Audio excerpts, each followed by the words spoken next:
tudo bem? Hoje o nosso bate-papo vai ser com o Marcos Saciano, que é o novo presidente da ADEME, que é a Associação de Dirigentes de Empresas do Mercado Imobiliário, que concedeu um espacinho na agenda para contar para a gente assim, os desafios que ele vai ter, né, assumindo a entidade e também o que a gente pode esperar para 2022.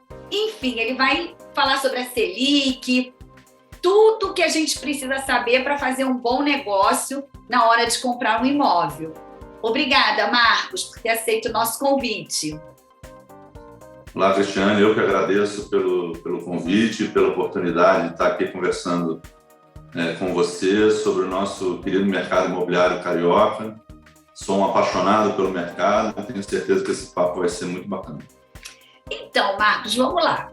Qual, assim, o principal desafio ou os desafios que você tomou para si quando assumiu a ADEME agora recentemente? Vamos lá.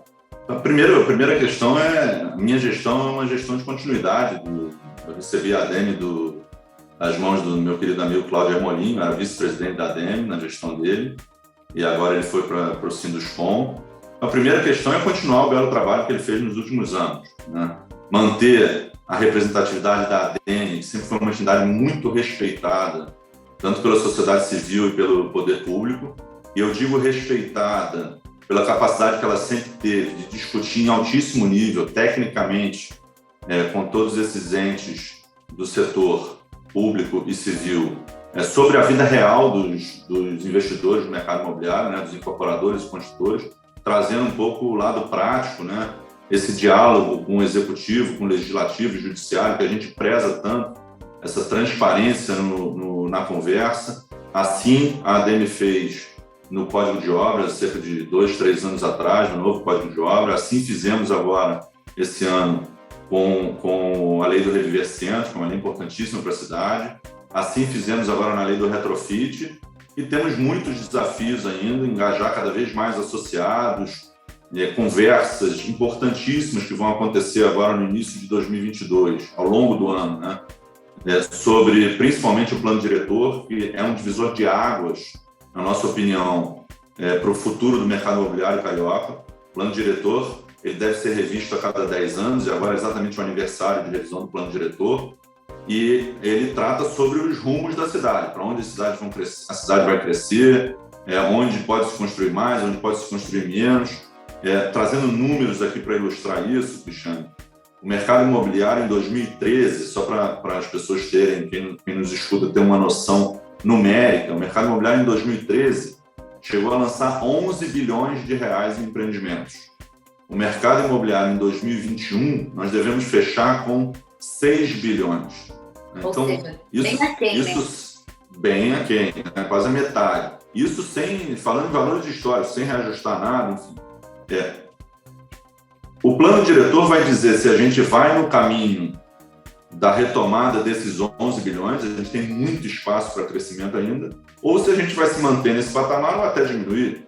Então, só para ilustrar o tamanho do desafio, né? Você falou sobre desafios diante da ADEME. O principal do ano que vem, além de todo esse engajamento, de manter a ADEME respeitada e participativa em todos os diálogos com a sociedade e sobre a cidade, é simplesmente a gente participar ativamente da discussão desse plano diretor, que já está até na Câmara dos Vereadores nesse momento.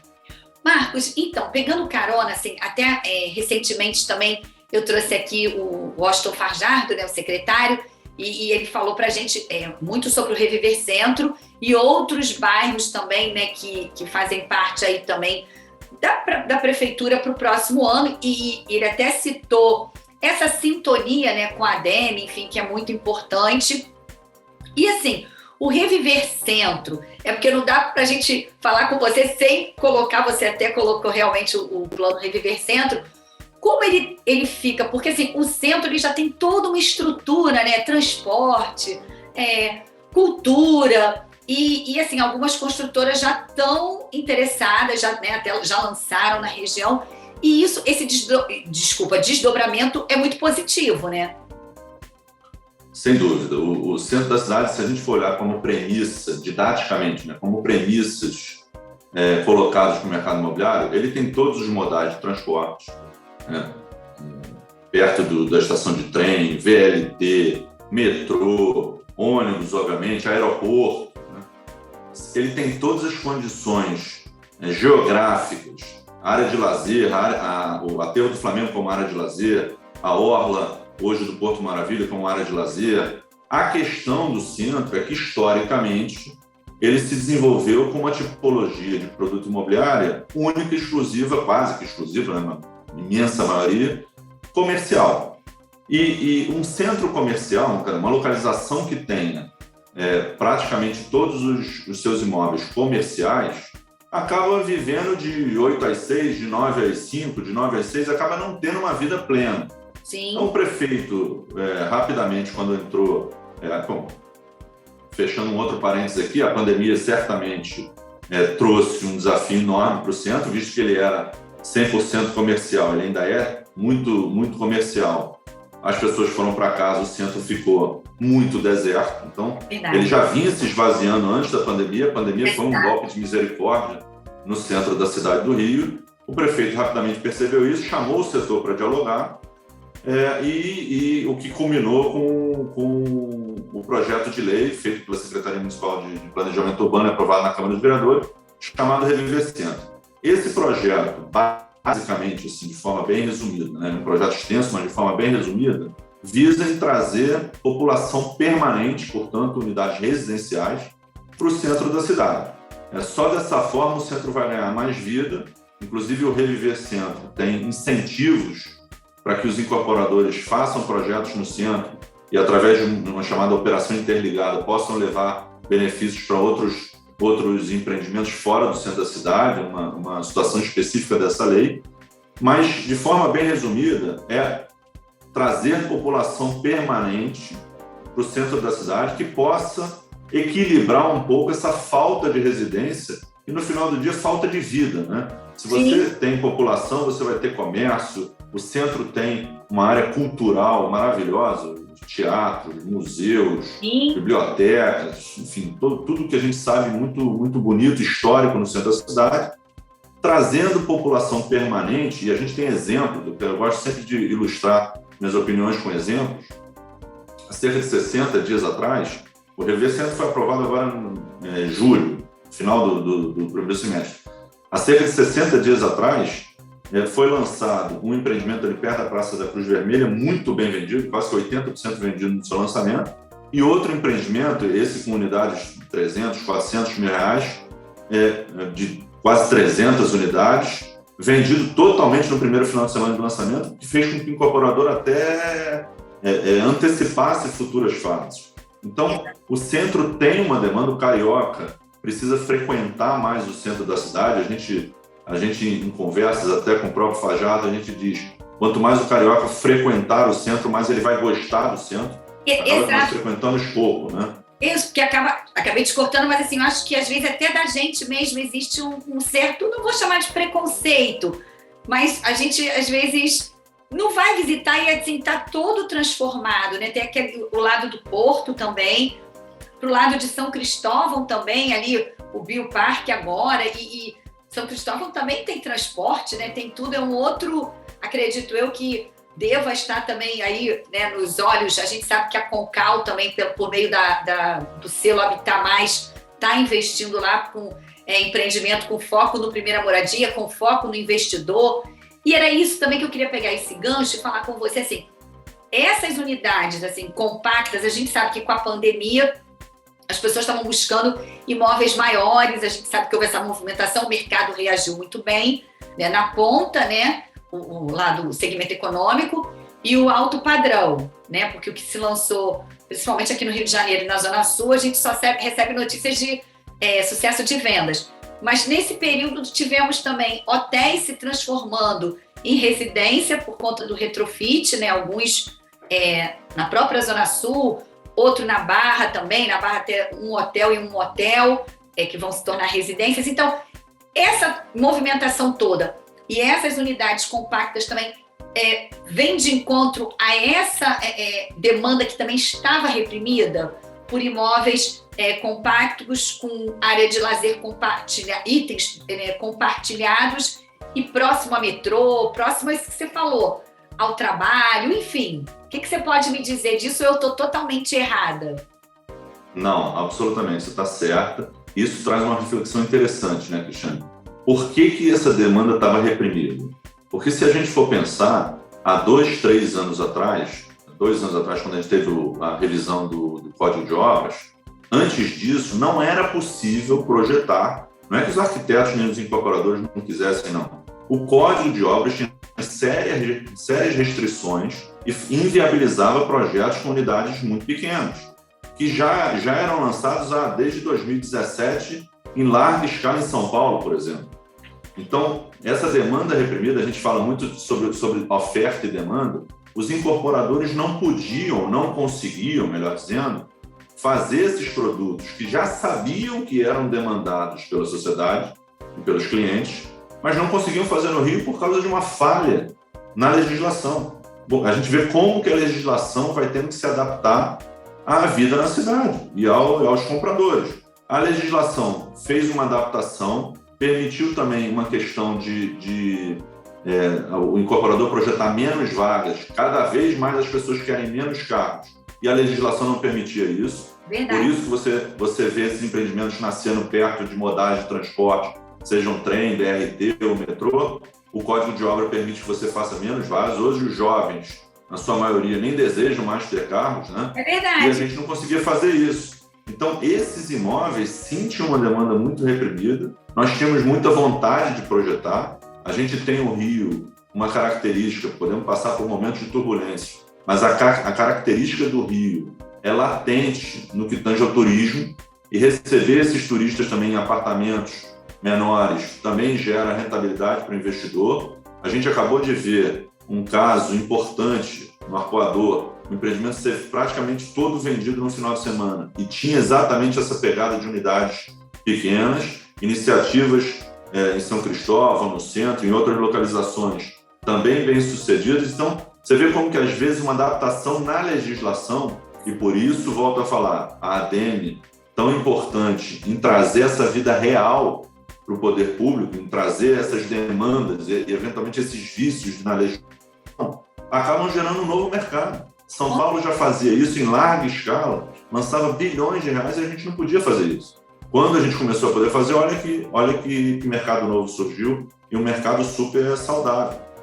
E esse mercado tende a continuar agora em 2022? Assim, pegando carona, né, já nisso, existem regiões estratégicas que já está no radar de vocês, né, digo da entidade, enfim, e você também, enfim, como, né, um atuante aí no mercado de longa data, que vão se destacar em 2022? Assim, existe aquela do imóvel ideal, porque o que a gente viu também nesse período de pandemia foi o investidor também voltando, né? Brasileiros que estão fora comprando aqui, né?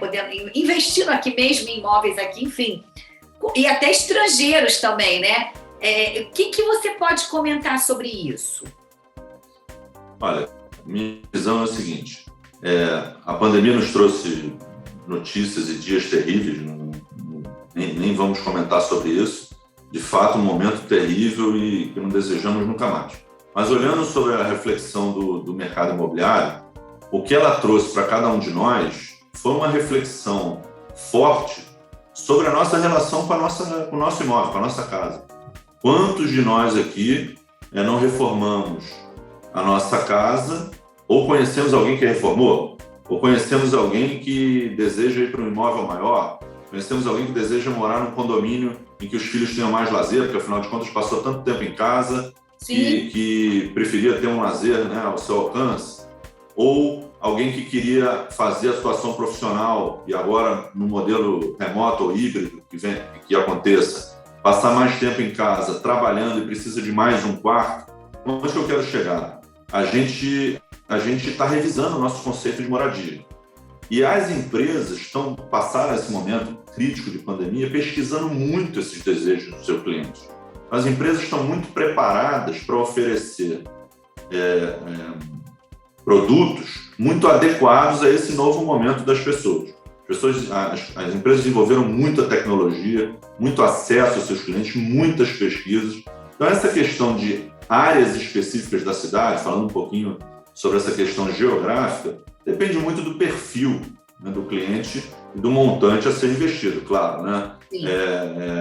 Você tem excelentes opções, cada vez mais os produtos, né, pegando o espectro inteiro, cada vez mais os produtos de Casa Verde e Amarela trazem áreas de lazer cada vez mais sofisticadas, mais bacanas, mesmo dentro do programa Casa Verde e Amarela. A Zona Sul tem imóveis e empreendimentos que vão sair em 2022 belíssimos, encantadores. A gente tem a Zona Oeste, acabou de, assim como eu falei aqui do Arpoador, acabou de haver um empreendimento, a coisa de 30 dias atrás na Barra, em que 80% das unidades grandes, uma vista bonita, foram quase que 80% vendidos em um final de semana, ou em 2 finais de semana. O VGV e a Zona Norte também. O VGV é altíssimo, né, também? Altíssimo, né? Mas por quê? Produtos que estão encantando. E a Zona Norte também com N projetos que sairão do forno em 2022, muito importantes, em excelentes localizações. Então, seja para investir, aquela questão de... A gente recebe muito aquela pergunta em roda de amigo, né? Qual é a área da cidade melhor? Qual é a mais rentável? Né? Onde que eu invisto? Seja para investir, seja para morar, o que eu digo para os compradores e clientes que eu atendo é que eu acho que é um momento, sim, é uma safra de produtos muito boa, que vai vir por aí em 2022, e é um momento, sim, de comprar, na minha visão, porque seja para diversificar investimento, né, nesse ano que vem, que a gente sabe que é um ano de altas emoções, de eleições. Exato, deixando isso até bolsa de valores. Então, né, seja para investir ou seja para morar, a minha opinião é que até os preços devem aumentar. A próxima safra de produtos imobiliários em 22, 23 deve ser uma safra de preços maiores. E digo isso porque a gente está vivendo um período, não é só do mercado imobiliário, mas no mercado de agronegócio, no mercado automobilístico, o custo de produzir produtos no mundo ficou mais alto, né? Agora até deu uma estabilizada, mas ainda num patamar elevado, e isso certamente será repassado para o preço das unidades. Um número que comprova muito isso, de novo, eu gosto muito de ilustrar com números, né? O número que comprova muito essa opinião minha de que é hora de comprar, a gente estava vendo até numa pesquisa na ADEME semanas atrás, o estoque hoje de unidades no Rio de Janeiro é equivalente a 10 mil unidades. Mas o histórico de venda em um ano, né, do mercado carioca é cerca de 16, 17 mil unidades. Isso significa, num raciocínio bem resumido e didático, que se o mercado parasse de lançar, em menos de um ano, todas as mercadorias acabariam. De uma forma bem resumida e didática. Prática. Esse é o menor nível de estoque dos últimos anos. Então, é hora de aproveitar esses estoques, porque as próximas safras certamente serão de produtos muito bonitos, muito interessantes e de um novo preço. Então, como a rentabilidade está muito ligada ao prazo de investimento, eu acho que comprando agora, né, os próximos produtos e esse estoque disponível, e esperando no longo prazo, mercado imobiliário, a gente não pode analisar a curto prazo. Né? É verdade. Quem analisa o mercado imobiliário no curtíssimo prazo pode ter distorções e até tristezas, mas no longo prazo, eu defendo muito a tese de investimento de compra no momento do mercado imobiliário em Rio de Janeiro. Tá, olha só, a gente está chegando aqui ao finalzinho do primeiro bloco, eu vou chamar um pequeno intervalo e aí queria voltar só um pouquinho nesse assunto antes da gente falar de 2022, um ano, né, com surpresas por conta da eleição, a Selic, né, vem aumentando até para conter a inflação, e aí eu queria só voltar um pouquinho nesse tema agora das unidades que você acabou de falar. Fique aí que a gente já volta, um minutinho.